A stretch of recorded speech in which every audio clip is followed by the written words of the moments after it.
Nothing Personal starts in 30 seconds.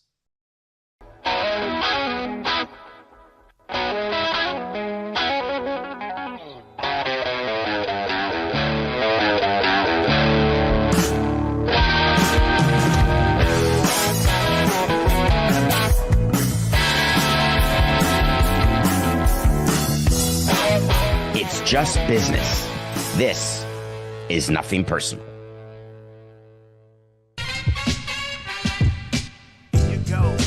Here you go.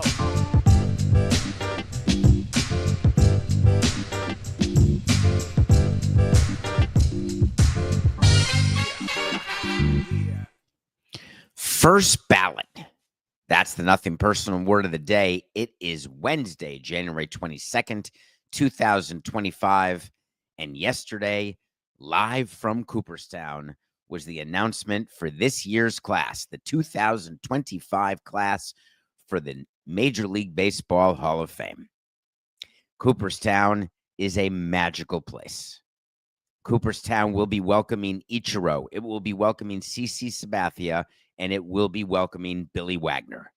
Those were the three names announced yesterday in what is always the most peculiar process. There are members in good standing of the Baseball Writers Association of America. Many of them make their ballots public. The way it works is there's a decision by the Hall of Fame of who will be on the ballot. It is an honor just to be on the ballot. You are eligible to be on the ballot 5 years after retiring from Major League Baseball. Once on the ballot, you have 10 tries to get 75% of the votes in order to gain induction into the Hall of Fame. Any year you're below 5%, you are not eligible to return to the ballot the following year. Every year, there is a ton of discussion. There is a ton of debate. Is this player a first ballot Hall of Famer? Is this player a 10th ballot Hall of Famer?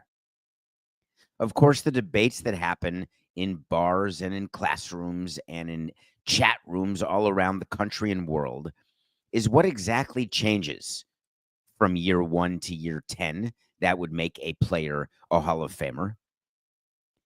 And you get clues, including one from Tom Verducci yesterday, who told us that he voted for Carlos Beltran to go into the Hall of Fame this year, but not last year, because that was his decision on his penalty for Carlos Beltran's involvement in the sign-stealing scandal.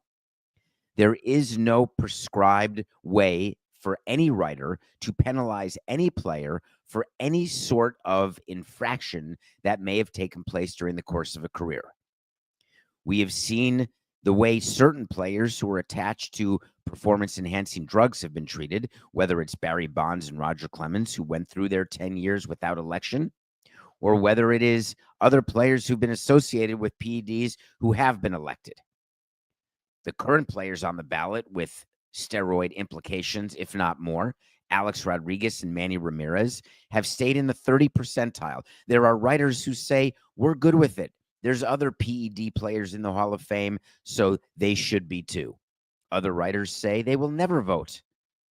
And it certainly looks as though Alex Rodriguez and Manny Ramirez, certain Hall of Famers without steroids, will never be inducted into the Hall of Fame, elected into the Hall of Fame by the writers. They will have to wait for an eras committee, which is yet another way for players to get into the Hall of Fame. But this is not done by the writers. These are committees that are set with people from Major League Baseball who meet on an annual basis. And this year, Dave Parker and Dick Allen are two additional inductees in the class of 2025 because of the eras committees. I'm lucky enough to have spent time around and had multiple Hall of Famers in my career, from Vladimir Guerrero to Tim Raines and now to Ichiro. And I wanted to address what is the lead story and what is the focus of what people are talking about today, which is Ichiro got elected with 99.7% of the vote. He was on all but one ballot that was submitted to the Hall of Fame. He now joins Derek Jeter as the two players who were one vote shy of perfection. The only player to ever receive unanimous election was the closer Mariano Rivera back in 2019. Ken Griffey Jr., 3 votes. Nolan Ryan, Tom Seaver, 5, 6 votes. Go all the way back to the Babe Ruths and Lou Gehrigs of the world, and no position player had ever been unanimous on the first ballot, because there was this feeling that being a unanimous first ballot Hall of Famer is something that the Hall of Fame should simply never have. Of course, that conversation changed when Mariano Rivera got unanimous consideration, and the thought was that that meant that unanimity would happen again. But when it didn't happen with Derek Jeter, there were clear indications that it was not going to happen with Ichiro, no matter how much he deserved to be 100%, or how much we thought, or I thought, that he would get 100% as the first Japanese-born player to be elected into Cooperstown, and the career that Ichiro had in Major League Baseball, which didn't start till he was 27 years old. Ichiro has an incredibly special relationship with the Hall of Fame. He actually visited it for the first time in 2001 when he was a rookie. That's the first year he came to Major League Baseball, not knowing what his career would be in the United States, not sure that his superstardom would translate to Major League Baseball. And it was only after several years in Major League Baseball that he realized that he had the ability to compete with the best. And compete he did, with 10 straight seasons of 200-plus hits, an unbelievable feat, 10 Gold Gloves, All-Star appearances, MVP, Rookie of the Year, batting titles, every possible tool that you could have, an absolute cannon in right field, an ability to use the bat as a wand as though he were a conductor, conducting balls all over the field for 3,089 hits, the 3,000th of which happened in August of 2016 as a member of the Miami Marlins. Yes, there was a mistake made by the Hall of Fame in introducing Ichiro when the announcement was made live last night at 6 p.m. Eastern. Ichiro never played for the Florida Marlins. He played for the Miami Marlins. When we signed Ichiro, and there's a picture if you're watching on Nothing Personal with David Samson YouTube right now, that is his agent in America, John Boggs, on the left, along with me, Ichiro, and Mike Hill and Dan Jennings from the front office. And we went to Tokyo to announce his signing. When we were negotiating with John Boggs and Ichiro, we understood very quickly the opportunity that we had to be surrounded by greatness. It is not often that you get to spend time in the orbit of a player like Ichiro. It is not often that you get to learn from a player like Ichiro, both as a front office, as a team president, as a young player, as a veteran player. There's not one teammate of Ichiro's who did not get better for watching Ichiro's preparation, his commitment, his level of detail, his ability to perform on the field, whether it was as a pinch hitter or as a starter in his prime or past his prime. Ichiro played with us till he was 45 years old. Played for 3 seasons. He actually retired at 45 years old. Now that I'm doing the math, he's 51 now in 2024. He finished with us 7 years ago, so he finished at 44 years old. What always fascinated me about Ichiro and his process was the level of discipline required to stay ready, be ready, and want to honor the game, honor the history of the game, honor the present, to always have an code in how to behave on the field, off the field. It was so great for our players to watch this and participate in this. One of Ichiro's closest players on our team was Jose Fernandez. When Jose Fernandez passed away, people may not remember this. The game that was canceled when he passed away September in 2016, there was a Sunday game postponed against the Braves. That was the game to celebrate Ichiro's 3,000th hit, which he had collected just a month before in Colorado, as only the second player to ever get his 3,000th hit with a triple, joining Paul Molitor in that amazingly exclusive club. When we talked to Ichiro about the honor that he was going to get, the gift that he was going to get, the joy that he was going to get to celebrate it, when we talked about the possibility of rescheduling, Ichiro did not want to reschedule. He did not want there to be any sort of celebration when we were in the midst of what was and continues to be a horrific mourning period, given the tragedy that happened to Jose Fernandez and the two others who died that day with him. The conversation with Ichiro at that time, and I've had so many about so many different subjects, was him subjugating his celebration in order to be respectful and understanding of outside situations, things beyond his control. In a world where Ichiro tries to control everything, in a game where lack of control and imperfection happens to be the words of the day and the actions of the moment. What will always make me proud is the association with Ichiro and with all the Hall of Famers who I've had the opportunity to meet and spend time with, because anytime you can be around greatness in any profession, you ought to do it. Because there's a reason people are at the top of a business, the top of their game, the top of any situation that they choose to find themselves in, because they don't settle for ordinary. They're not satisfied with extraordinary. They push and push and push and let the accolades come as they do. But Ichiro was never in it for the accolades. He was in it to perform and respect number 51, to perform and respect as a member of Major League Baseball.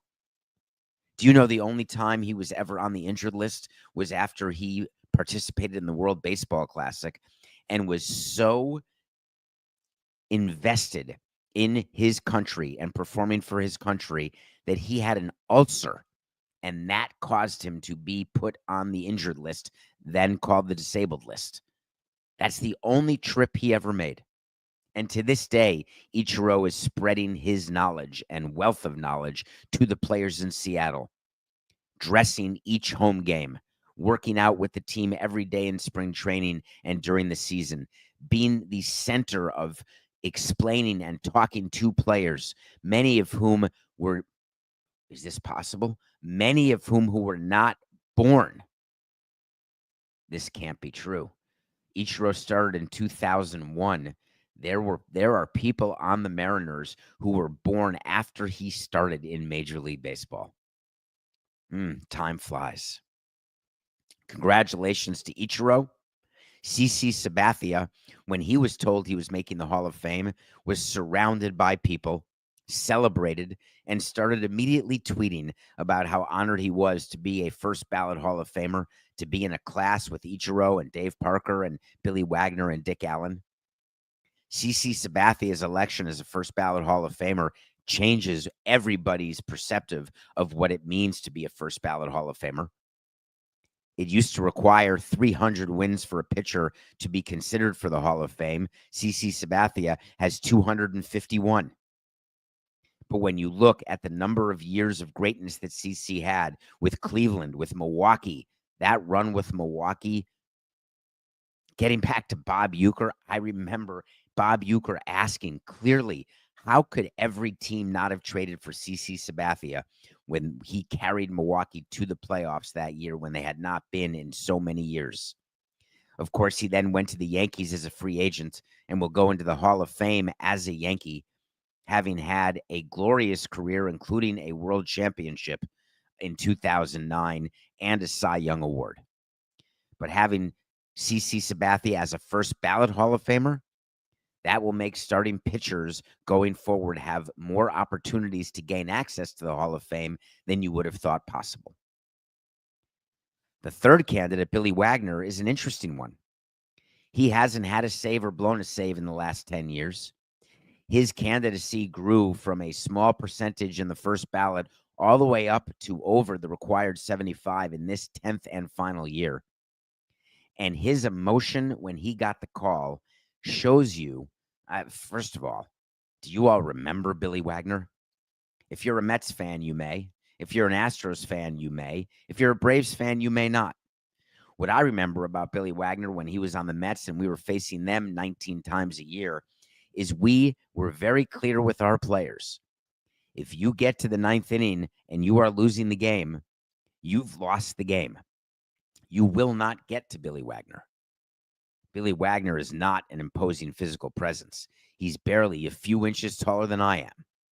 But his ability from the left side to throw 100 miles per hour in an era where that was extremely uncommon made him the tenacious, effective bulldog that he was. I'm incredibly happy that he's in the Hall of Fame, deservingly so. I just don't understand how the Baseball Writers Association and its members decide that, oh, this is his 10th year, we better get him in now. If you were allowed to be on the ballot for 11 years, does that mean that Wagner would not have made it because the writers believed he's a last ballot Hall of Famer? Well, here's a little note for all of the writers out there. The players themselves, they don't even think about it, whether they were first ballot, fifth ballot, eighth ballot, 10th ballot. When they take their place in the plaque room with the other greats in Major League Baseball history, it's like starting your law school class and asking people, hey, what did you get on your LSAT? No one cares. It's like starting spring training and looking around and saying, oh, what was your draft bonus? When you are on the field, when you are a Major League Baseball player, everyone is on equal footing and then let skill define the difference. In Cooperstown, there is no difference. The players who are honored to be elected and have their plaque in the plaque room in the Hall of Fame, because that's what it is. There, of course, are mentions of steroid players and Pete Rose in the Hall of Fame. They simply, when they are not elected, do not have a plaque in the plaque room. But being in that room, that's like being in the room where it happens. And once you're in that room, the discussion goes away. 99.7%, 75.2%, all of them have passed into history, into immortality in baseball. The induction ceremony will take place July 27th in Cooperstown. It will be super exciting to be there for this 5-person class. I expect there to be record crowds to watch this induction, people to come from Seattle, to come from Japan, Yankees fans to show up in force to celebrate CC Sabathia, Pirates fans to come celebrate Dave Parker, Phillies fans and others to celebrate Dick Allen. It will be an exciting moment. Can't wait for the speeches. Can't wait to celebrate with all of the players as they enjoy the spoils of their work over their entire careers.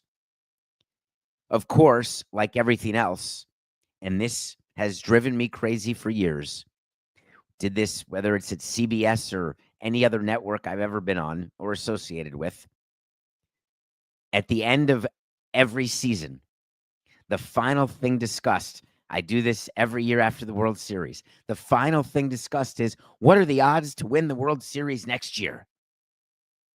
Not even giving 1 minute for the current World Series champion to breathe. Well, the Hall of Fame was announced yesterday. The ballot results were announced yesterday. And that's right. The conversation went right to who's going to get in next year?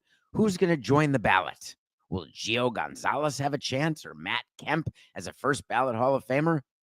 And the reality is there are no first ballot Hall of Famers next year, which means that if your name is Carlos Beltran and you ended at 70.3% this year, or your name is Andrew Jones, who ended at 66.2% this year in your 8th year, it is extremely likely that they will lead next year's class, along with whoever the Eras Committee decides to put in. So yes, the class of 2026 seems to be already decided, but how about if we celebrate the class of 2025?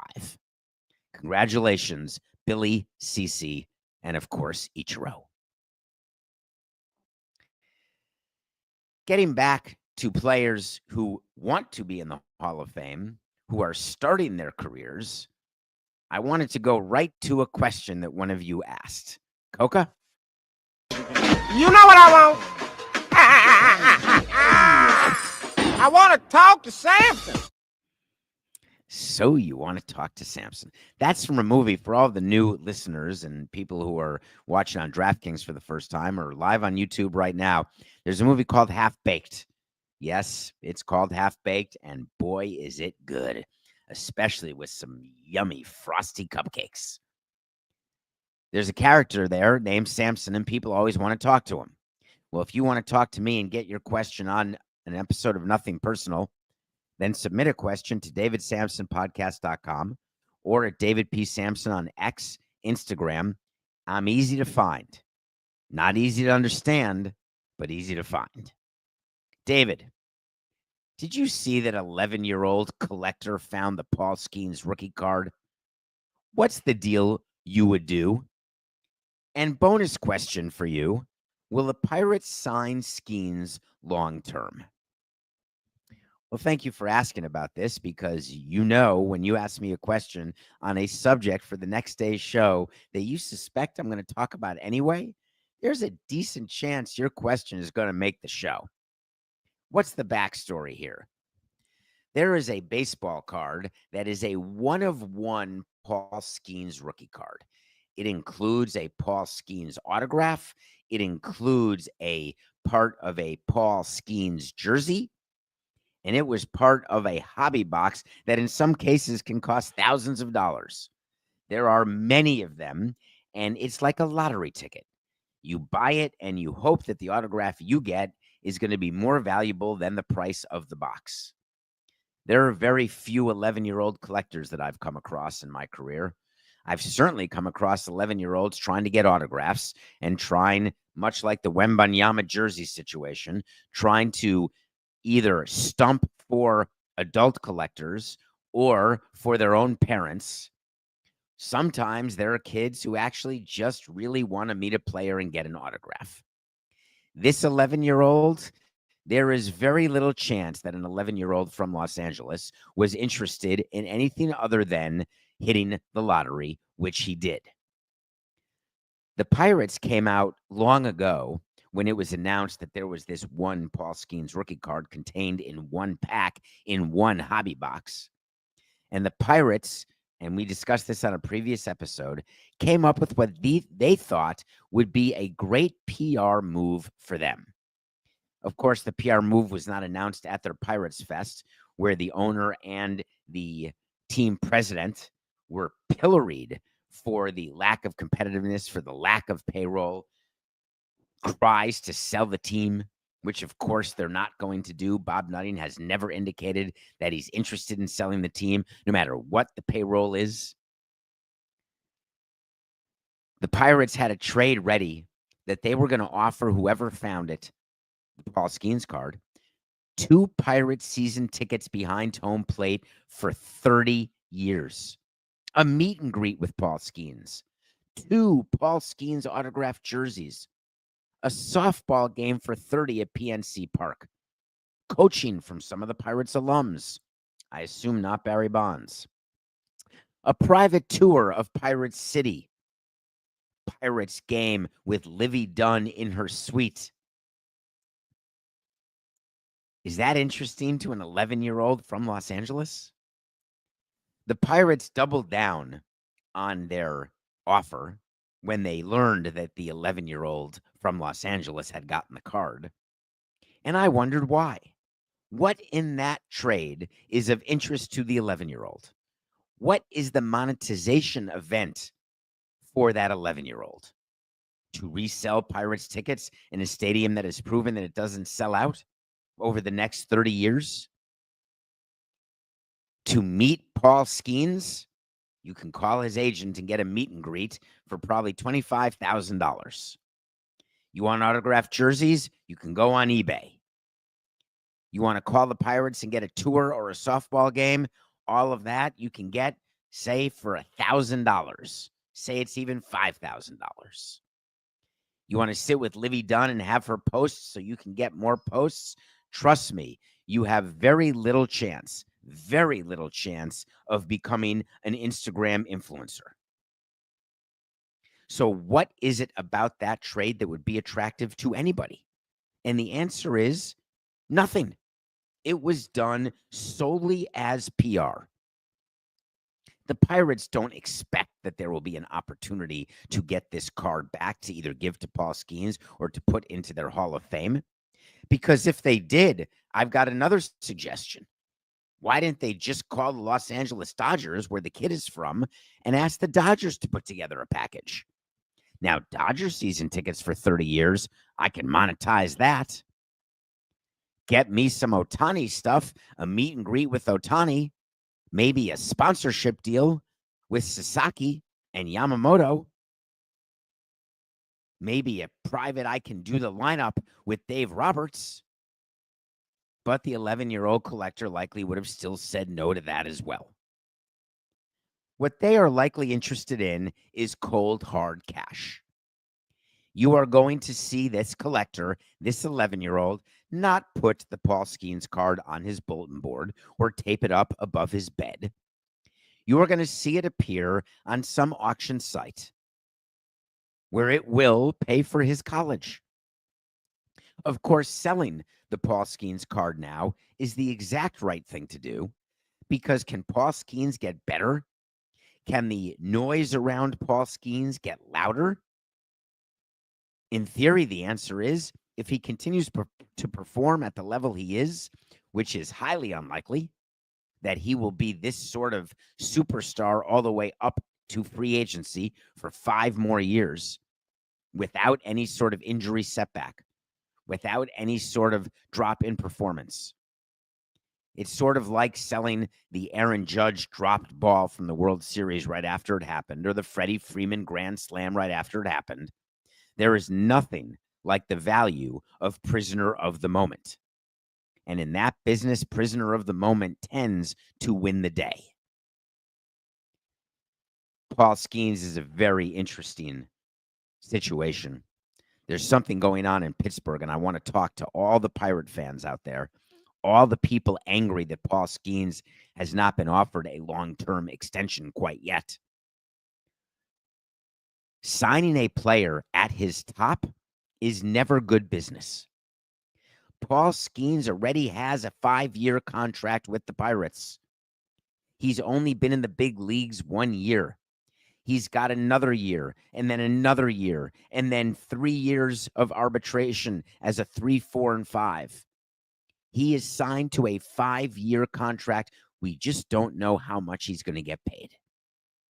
If he has no break in performance, no injury, no disabled list time, and continues to have the strike to walkout ratio, get the wins, get all of the other numbers on his side, he will make a tremendous amount of money from the Pirates in arbitration, and they will likely trade him before he gets to his final year in arbitration, because signing Paul Skenes long-term is something the Pirates won't ever do, because there's very few teams that can take the chance on an ace like Paul Skenes going long-term, because the odds, as told to us by Major League Baseball year after year, time after time, with example after example, all proving the point, with so few exceptions like a Max Scherzer and a Justin Verlander during their long-term deals, the overwhelming odds are that the player will not outperform his contract at that point.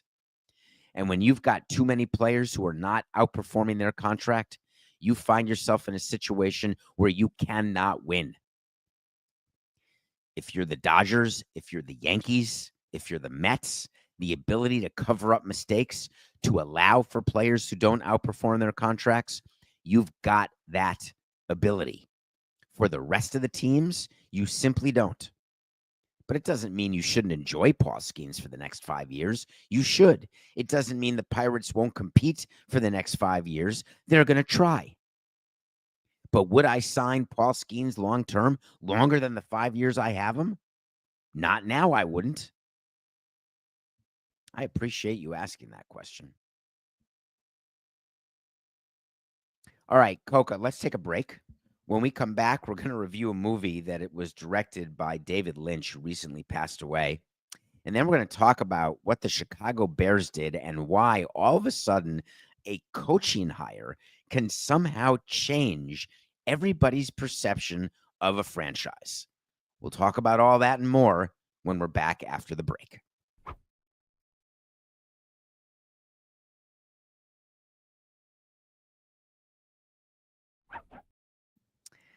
Welcome back to Nothing Personal.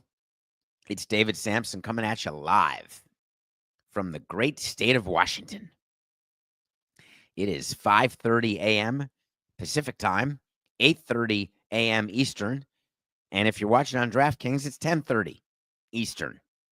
Thank you for being with us every single day where we get and are honored to deliver to you a show that we have fun doing and appreciate how much fun you have engaging with us. One of the things I get to do, no matter how busy my schedule is, no matter what time zone I'm in, I'm still going to watch a movie every day. A couple days ago, Hollywood lost a legendary director named David Lynch, who is responsible for so many movies with such critical acclaim, with such interesting audience response to his movies, that I wanted to honor him by watching one of his movies again, and what to me is his most famous movie. So 2 days ago, on a plane, though it could have been 3 days ago, I've lost track, I watched Blue Velvet. Blue Velvet with Isabella Rossellini. Remember Kyle from Twin Peaks? Blue Velvet is David Lynch's note to himself. It's a movie that will last. It's a movie that you have to see before you die. It's on every list of some of the greatest movies ever made. It's a movie about a boy with a young Laura Dern getting involved with an investigation when he likely should not have gotten involved. It's a movie about what it means to get involved psychologically, socially, sexually with a woman who has clear underlying issues in Isabella Rossellini, while being partners with a younger woman, Laura Dern, and building some sort of love affair with her while there's some sort of crazy love affair with Isabella Rossellini. David Lynch's ability with his camera and with his script to put together a motion picture that leaves you gobsmacked from minute one to credits rolling is unique in the business of movie making. I was so happy to watch Blue Velvet and notice that it had not aged. Notice that it was one of those movies where you don't say to yourself, oh, I remember it better. It was different the first time. I watched it as though I'd never seen it before and got immense pleasure out of David Lynch's talent. If you haven't had a chance to honor David Lynch prior to today, I would encourage all of you to honor him. And the best way to honor people who pass away is to let their work live on, keep their legacy going. And watching David Lynch and his vault of movies is the best thing you could possibly do. Let's talk about the Chicago Bears. Boy, do we have fun talking about Chicago. I love being a Badger, and all my friends from Chicago, whether it's Fishy or Greg or Rezzy, all of them talking to me about Chicago sports and the passion that they have for Chicago sports. Of course, my passion is for New York sports.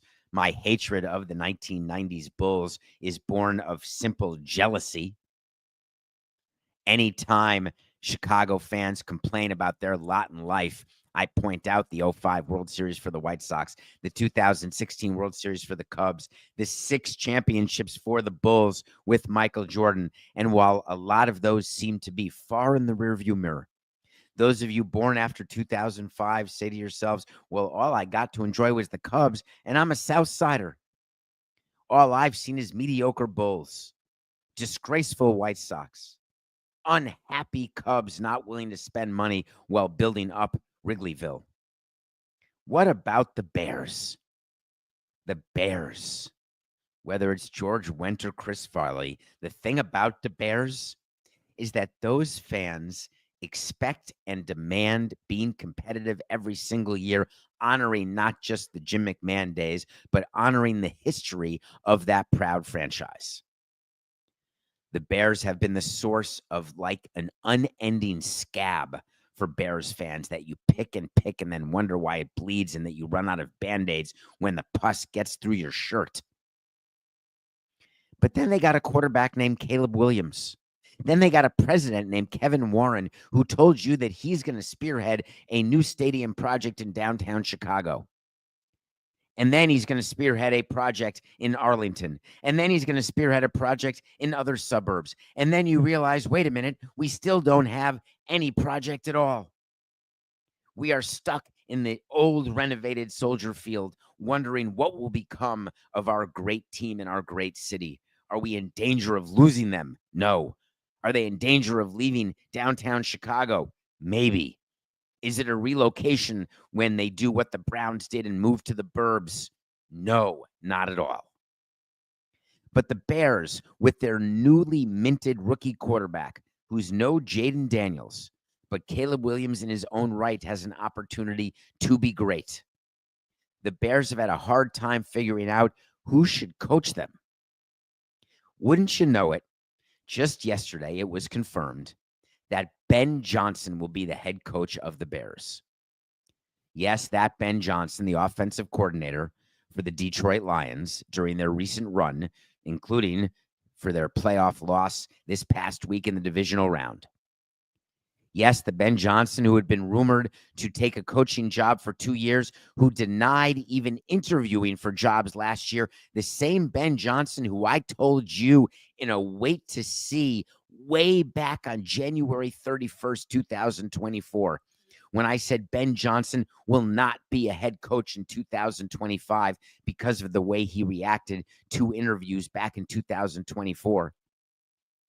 Wait to see when I tell you something's going to happen, and I'll revisit it when I'm wrong. And the document is right there on davidsamsonpodcast.com. And I was wrong because Ben Johnson did take a head coaching job. He took over a team that was second to last in passing yards per game, tied for 28th in points per game. He's bringing with him the pedigree of a Lions offense that was second in total yards, second in passing, and first in scoring. It always fascinates me when we as executives bring on coaches who had done something for a different team, and then we bring them over, elevate them, and expect them to do the same thing for our team. It's like the laundry list of Patriots coaches under the Belichick tree. I guess we don't have Tom Brady. Didn't realize that mattered that much. Geez, we don't have Bill Belichick either. I guess that mattered too.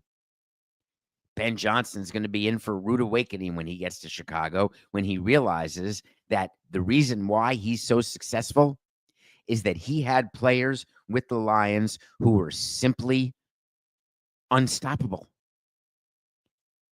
What do you do when you are a team looking for a head coach, when you're trying to turn around an offense that is pathetic, when you are trying not to waste the pre-big contract years of a star quarterback? Of course you go after a coach like Johnson. Of course you try to figure out whether or not he can be the difference where you can weaken your division foes and help yourself. You hope that he can be the one to get 2 wins over the Lions each year as the Bears play them twice each year.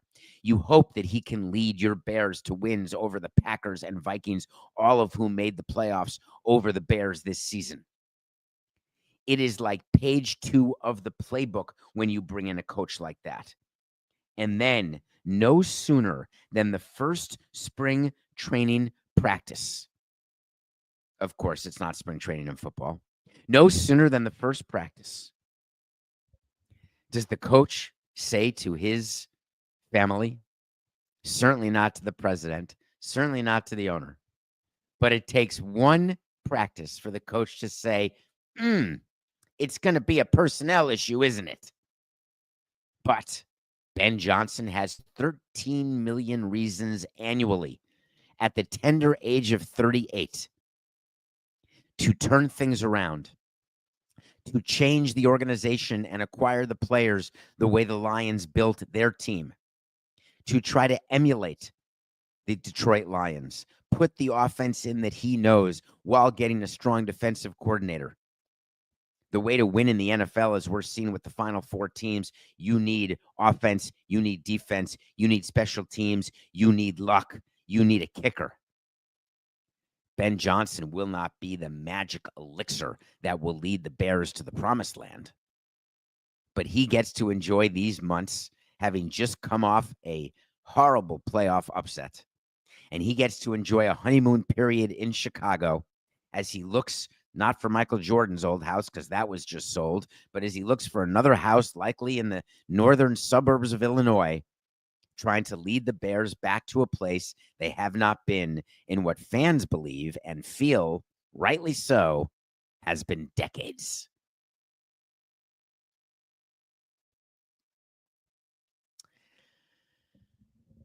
College football is a problem for me. I've talked on so many episodes about college sports, about NIL, about the fact that you all wanted, and I say that's probably too broad a brush to paint for the audience. But I'll tell you, there was quite an outcry to get players paid, how unfair it is that players play for zero other than the love of the game. Meanwhile, schools and scientists and students benefit from their play. Everyone was all excited when NIL money came to college football and college athletes, maybe even down to high school athletes. Yes. The excitement and, oh, it's so good to be fair. It's so good to compensate people for the work they did. Not understanding what the consequences would be of the decision. It has not been very long, and NIL collectives are a mess. Players in the transfer portal at an all-time high rate. Fans wondering whether or not players are going to stay. Are they not going to stay? The stress on high schoolers knowing that they won't be recruited until the transfer portal is actually taken care of because coaches don't know the number of spots they have on their team or the number of scholarships or the number of people who can take tests for the players. Something happened with my alma mater. I'm a Badger. Just recently, Xavier Lucas announced that he was transferring to the University of Miami, my second favorite school, from Wisconsin, my first favorite school.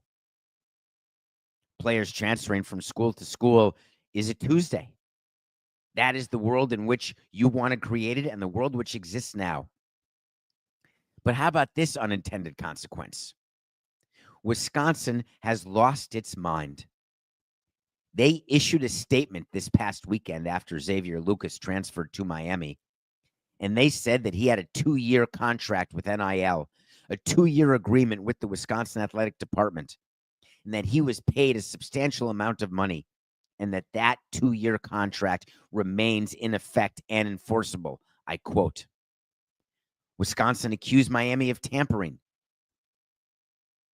I'm not a big fan of throwing stones when you live in a glass house, because clearly the stones are going to come back your way one day, and then you're going to be cleaning up shattered glass as though you're Tom Berenger and Sharon Stone. I may have just screwed up that reference, Coca, and it totally distracted me. Do you remember the movie Shattered? Is there anyone listening? I mean, at least 40% of the audience knows that movie, I would say, and 60% of you likely were not born when the movie started.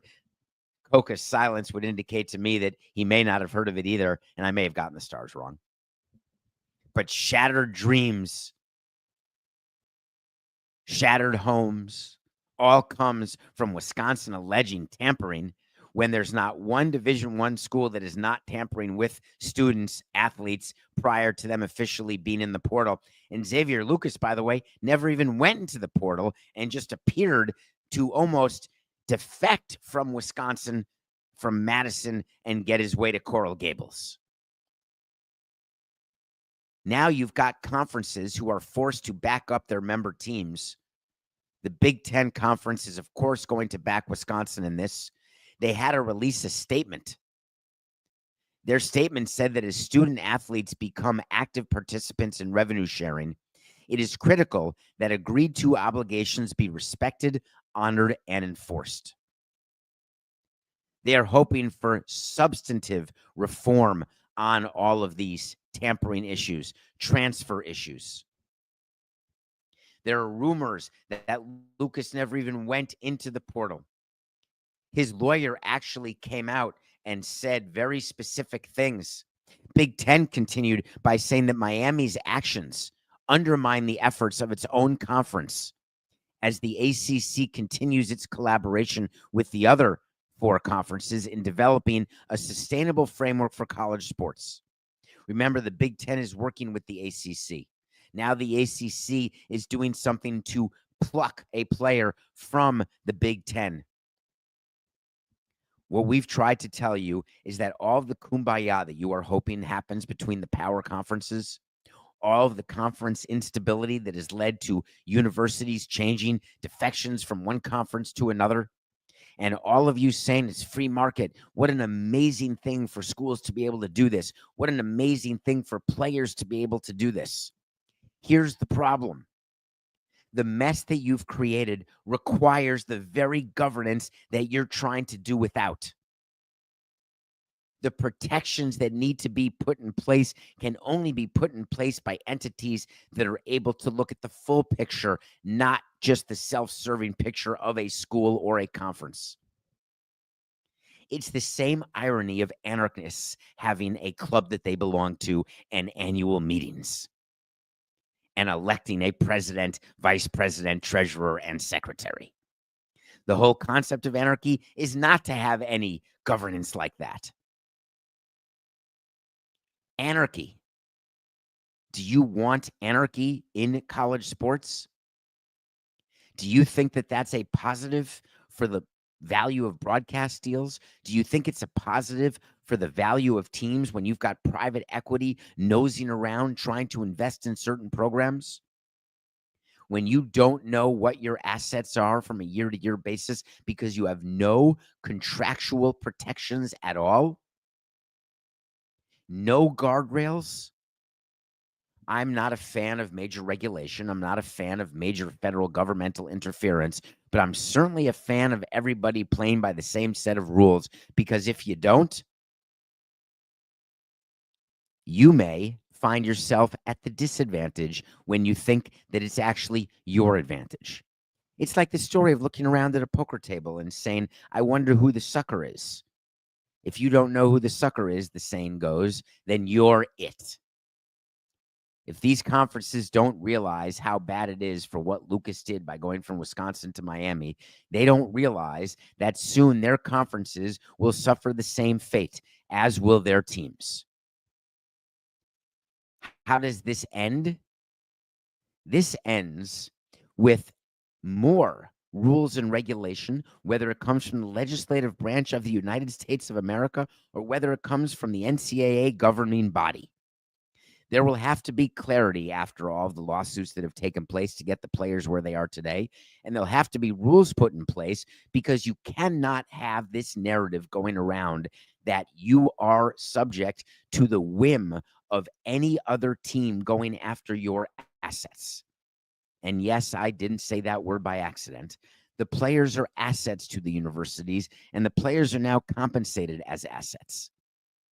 And in a unionized league like Major League Baseball or the NFL or the NBA, where trades happen, where contracts can be assigned, there are specific rules put in place to protect both the contractor and the contracted. And I would firmly expect that to be the time and the situation again. Nothing personal pick of the day. I didn't think the Lakers had a chance to beat anybody by 13 points, but it turns out the Wizards are as pathetic as they've been for as long as I can remember in the post-Ernie Grunfeld days. They went into L.A. and L.A. crushed them 111-88. An absolute surprise, as surprising as the Trailblazers going into Miami and beating them. We are back to 500 at 6-6. The game we're picking tonight is the Sacramento Kings at -8 over the Golden State Warriors.